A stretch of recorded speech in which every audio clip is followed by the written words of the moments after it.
When Michael returned home, his wife Kate was waiting with an unexpected proposal. I love you, but I want a lover. This betrayal set in motion a chain of events full of deceit, revenge, and shocking twists and turns. Can Michael protect his heart and punish those responsible without losing himself? Find out how this drama unfolds. Michael King pulled into the driveway of his modest Seattle home, the rain streaking down his windshield in a familiar Pacific Northwest drizzle. It was a Wednesday evening, and after a grueling day debugging code at his IT job, the 35-year-old was ready to unwind. 8 years of marriage to Kate had settled into a comfortable routine: dinners together, Netflix marathons, and the occasional weekend hike. They weren't perfect, but they were solid. Or so he thought. Stepping inside, he shook off his damp jacket and called out, "Kate, I'm home." Her voice drifted from the kitchen. "In here? We need to talk." The tone was off, too serious, too deliberate. Michael's stomach tightened as he walked in. Kate, 33, sat at the table, her marketing firm blazer still on, her auburn hair pulled back tightly. She looked poised, almost rehearsed. "Sit down, please," she said, gesturing to the chair across from her. He sat, folding his hands. "What's up? You look like you're about to pitch me a campaign." He tried to smile, but it faltered when she didn't return it. Kate took a deep breath, her green eyes locking onto his. "Michael, you know I love you. I want to grow old with you, have that little cabin by Lake Tahoe we always talk about. You're my rock." Her words were warm, but there was a but hanging in the air, heavy as a storm cloud. "Okay," he said, leaning forward. "So what's this about?" She hesitated, then plunged in. "I've met someone. Ethan, from work. He's in sales, and we've been collaborating on a project. I'm not leaving you, and I'd never do anything to ruin us. But I want to explore something with him. Just physically. An occasional thing. I'll always come back to you." Michael blinked, the words hitting him like a slap. His mind raced to process it. "Wait, hold on. You're saying you love me, you don't want to hurt our marriage, but you want to sleep with some guy from work? Am I hearing this right?" Kate's lips pressed into a thin line. "That's a crude way to put it. It's not about love, it's just a need I have. A curiosity. I've thought it through, and I know I love you enough for this not to change us. If you love me as much as you say, you'll understand why I need this."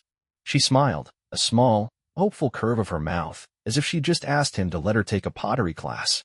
He stared at her, disbelief morphing into a slow burn of anger. "Let me get this straight. You think I should just nod and say, 'Sure, honey, go have your fun'? You don't see how this could possibly screw us up?" Her smile faded. "I didn't expect you to be so closed-minded. I thought you'd trust me. Ethan's not a threat. He's just different. It's not like I'm running off with him. We go away next weekend, maybe, and that's it. I'd be honest with you the whole time. Next weekend." Michael's voice rose. "You've already got this planned out? How long have you been cooking this up behind my back?" "It's tentative," she said quickly. "Nothing's set in stone. I wanted to talk to you first. Look, I get that this is a shock, but can you at least think about it? For me." He pushed back from the table, standing up. "You're damn right it's a shock. I need a minute or a few days to wrap my head around this.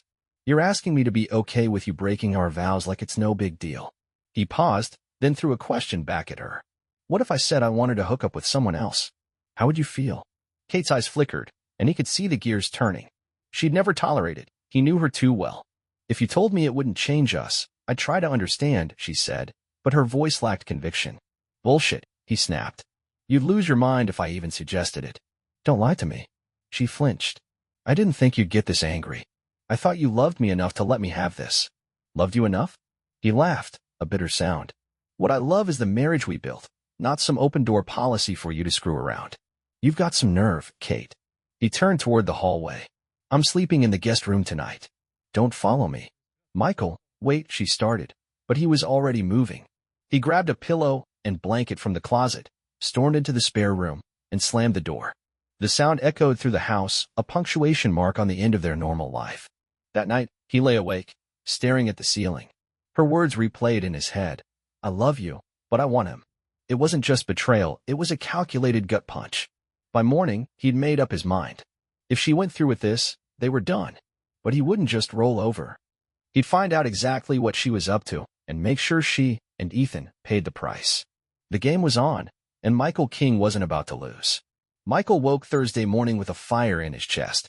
The guest room's lumpy mattress hadn't offered much sleep, but it had given him clarity.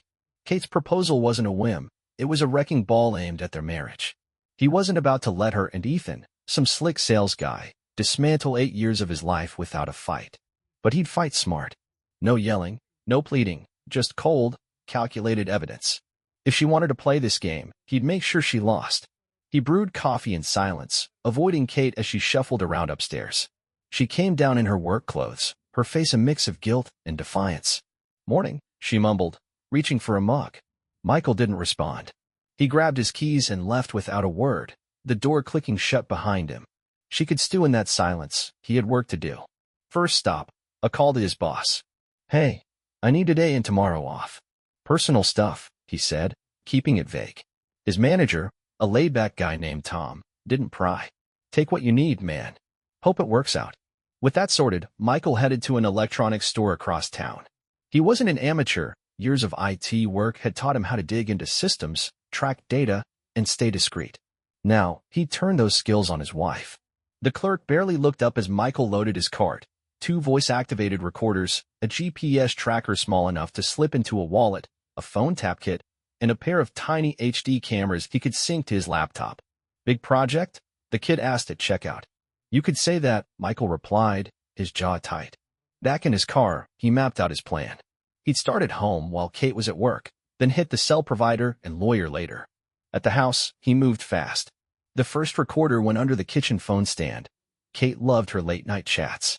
The second hid in their bedroom, taped beneath the dresser. He plugged the phone tap into the landline, routing it to an app on his phone. Next, he cracked into her laptop. Her password was still Tahoe 2017, their anniversary trip. Sloppy, Kate. Her main email was clean, but a second account, buried in her browser history, was a goldmine. Messages to Ethan glowed on the screen.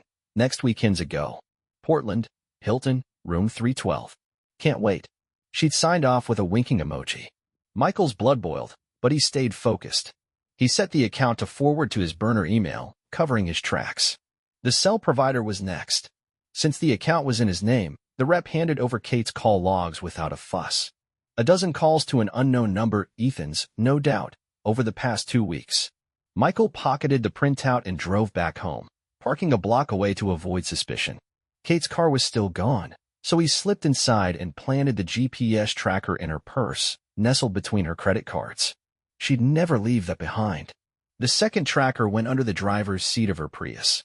He synced both to his phone, watching the dots blink to life on a map. Perfect. By late afternoon, he had one more stop, a divorce lawyer recommended by a coworker who'd been through the ringer. The office was a sleek downtown suite, all glass and steel. The attorney, a sharp woman named Carla Ruiz, leaned back in her chair as Michael laid it out. "She wants to sleep with this guy, says it won't affect us. I've got emails, call logs, and I'm working on more proof. I want out, and I want him to pay for wrecking my marriage." Carla nodded, scribbling notes. "Adultery's a solid ground here, and Washington lets you sue for alienation of affection if we can prove he knowingly interfered. Those emails are a start. Get me audio or video, and we'll bury them both." "When's this weekend happening?" "Next Friday," Michael said. "I'll have everything by Monday." "Good. I'll draft the papers. Bring the evidence, and we'll file fast." She grinned. "You're doing this right, cold and clean." Back home, Kate was in the kitchen, stirring something on the stove. She looked up, hopeful. "Hey, can we?" He walked past her, straight to the guest room, and shut the door. Her footsteps hesitated outside, then faded. Good. Let her squirm. That night, he checked the GPS app. Kate's car was still in the driveway, but her purse had moved, probably upstairs. The forwarded emails pinged his phone. Ethan suggesting a dinner spot in Portland, Kate replying, "Can't wait to wear something sexy for you." Michael clenched his fists. She hadn't even waited for his answer. She'd already decided. He leaned back, staring at the ceiling. This wasn't just about catching her. It was about control, about making sure they didn't get to laugh behind his back. He'd let her think he was still thinking it over while he tightened the net. Portland was a 2-hour drive, and he'd be there, ready to turn their little getaway into a nightmare. Kate wanted to play with fire? Fine. Michael would bring the extinguisher and a spotlight to show the world what she'd done. Michael spent the next week playing the part of the brooding husband, keeping Kate at arm's length. She tiptoed around him, dropping hints about talking things out, but he gave her nothing, just curt nods and locked doors. Inside, he was a coiled spring, plotting every move. By Wednesday, his gear was packed, laptop, cameras, GPS app humming on his phone. The forwarded emails confirmed Kate and Ethan's plan. Hilton, Portland, room 312, Friday to Sunday. Michael wasn't just going to catch them. He was going to ruin their little fantasy. Thursday morning, he called in sick again. Still dealing with that personal thing, he told Tom, who didn't push. By noon, he was on the road, the 2-hour drive to Portland giving him time to refine his strategy. He'd checked into the Hilton under a fake name the day before, snagging room 310, right next door to theirs. The walls were thin enough for his audio recorders to pick up whispers, and he'd scoped the layout online. He arrived at 2 p.m., checked into 312 with a prepaid card, and got to work. The room smelled of stale coffee and cheap air freshener. Michael set up fast, one camera in the vent overlooking the bed, another tucked into a fake smoke detector he'd rigged up. Both streamed to his laptop in 310, motion-activated and crystal clear. He tested them, pacing the room until the feeds flickered on perfect angles. The GPS showed Kate's car still at her office, but her purse was on the move. She'd be here tomorrow, and he'd be ready. Before leaving 312, he planted his first surprise, a bottle of luxury body lotion from a boutique site, laced with a mild irritant, nothing dangerous, just enough to itch like hell. He'd swapped the hotel's toiletries with his version, leaving it sealed and pristine on the bathroom counter. The label read, "Complimentary guest gift," an elegant script. Kate loved a pampering touch. She'd use it without a second thought. He smirked, imagining her squirming mid-romance. Back in 310, he ordered flowers from a local shop, roses, her favorite, with a card. "Think about what you're throwing away." Delivery was set for Friday, 6 p.m., right when they'd likely be settling in. Then he called a pizza joint, scheduling her go-to-order pepperoni with extra cheese for Saturday night, mid-date. Each move was a jab, a reminder he wasn't clueless. He wasn't just gathering evidence. He was turning their weekend into a farce. Friday morning, he watched the GPS dots converge. Kate's car left Seattle at 1 p.m., Ethan's sleek BMW picking her up a block from their house. Michael had warned her not to bring him inside. Apparently, she'd listened. By 3:30, they were at the Hilton. He switched on the camera feeds. Kate walked in first, laughing, her overnight bag slung over her shoulder. Ethan followed, all grins and gelled hair, locking the door behind them. "Finally," she said, tossing her purse on the bed. No interruptions. Michael's jaw tightened as they kissed, but he stayed focused. At 5:45, Kate hit the shower, emerging in a towel. "Ooh, free lotion," she chirped, slathering it on her arms and legs. Ethan smirked. "You're spoiling me already." She giggled, oblivious. Michael waited. 10 minutes later, she scratched her arm. "This feels weird," she muttered, but shrugged it off. The flowers arrived at 6 sharp. A knock interrupted their make-out session on the bed. Ethan groaned, pulling on a shirt to answer. "Delivery for Kate King," the kid said. She took the bouquet, her face paling as she read the card.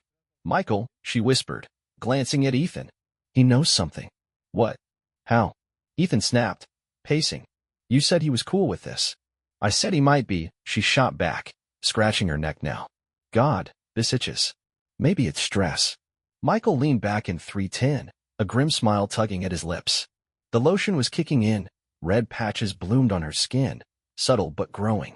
Ethan tried to kiss her again, but she pushed him off. "Not now. I feel gross."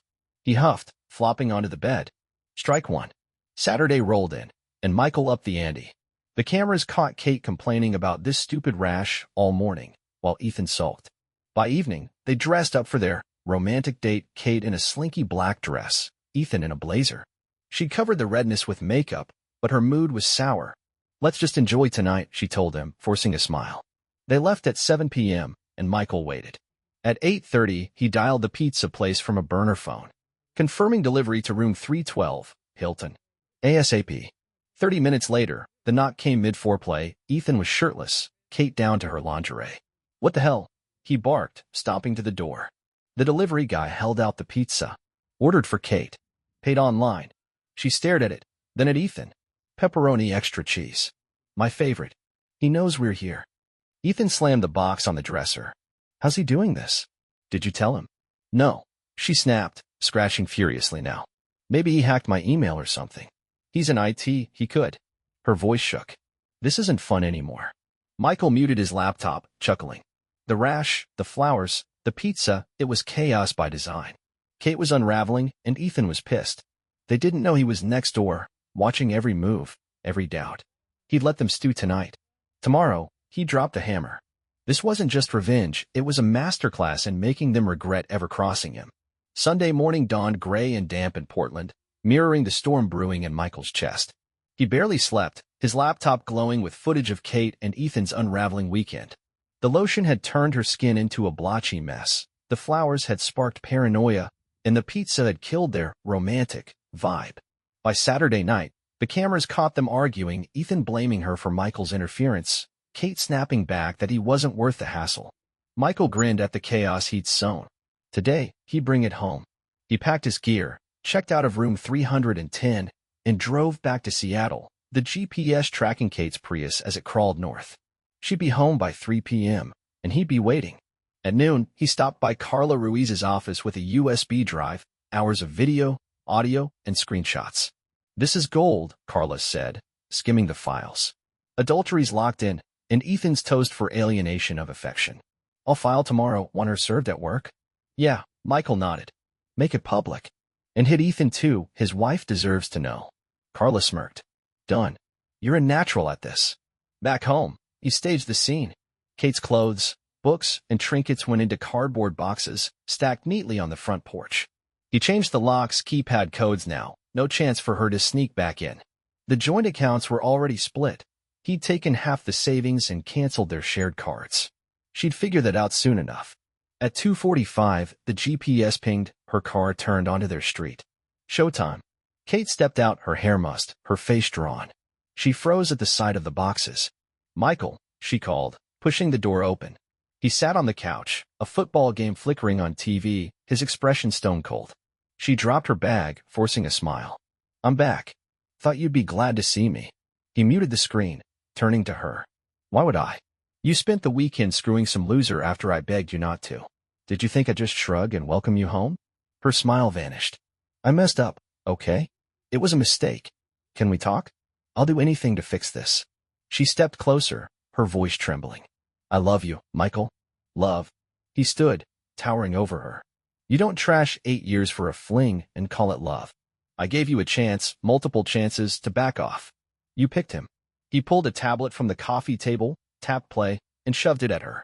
The screen lit up with Friday's footage, her giggling with Ethan, stripping down, then scratching at the rash. Her jaw dropped. "You spied on me?"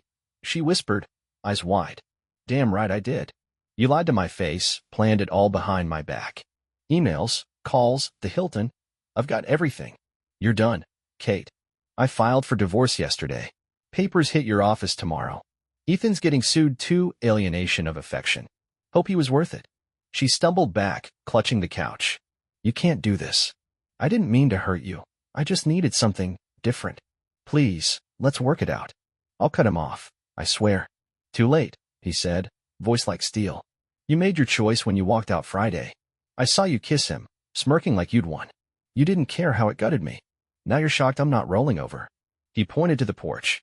"Your stuff's out there. Get it and go." Tears welled up, but she didn't move. "I didn't think you'd end us over this. I thought you'd fight for me." "I did fight," he snapped. "I begged you to stay. You fought for him instead. What did you get out of it? A rash and a guy who couldn't even stick around to carry your bag." He'd seen the drop-off, Ethan peeling away without a glance. "Face it, Kate, you traded me for a dud." She sank onto the armrest, sobbing. "I was stupid. I see that now. Please, one more chance. I'll prove I'm sorry." He crossed his arms. "I loved you with everything I had. You broke that. I don't trust you anymore. Every day I'd wonder who's next.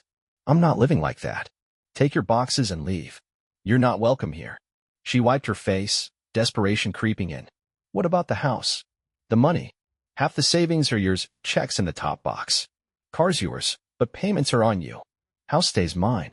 It's all in the papers. Fight it if you want, but this," he tapped the tablet, "will bury you in court." He turned away, staring at the TV. "Go." Kate lingered, then shuffled to the porch, her cries muffled as she grabbed a box. Michael didn't watch her load the car. He couldn't. The pain of losing her still stung, but it was overshadowed by resolve. She'd chosen this. He heard the engine start, the tires crunch gravel, then silence. Phase 1 was done. His phone buzzed. Carla, Ethan's wife, just called. She got your tip and wants in. Serving him tomorrow, too. You're a one-man wrecking crew.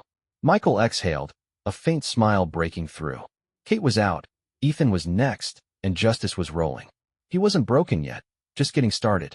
Monday morning broke cold and clear in Seattle, the kind of day that promised a fresh start. Michael stood at his kitchen counter, sipping coffee from a mug Kate had once picked out. Ironic, since she'd never use it again. Her boxes were gone from the porch, hauled off in her Prius the night before. The house felt emptier, but not hollow. It was his now, a clean slate.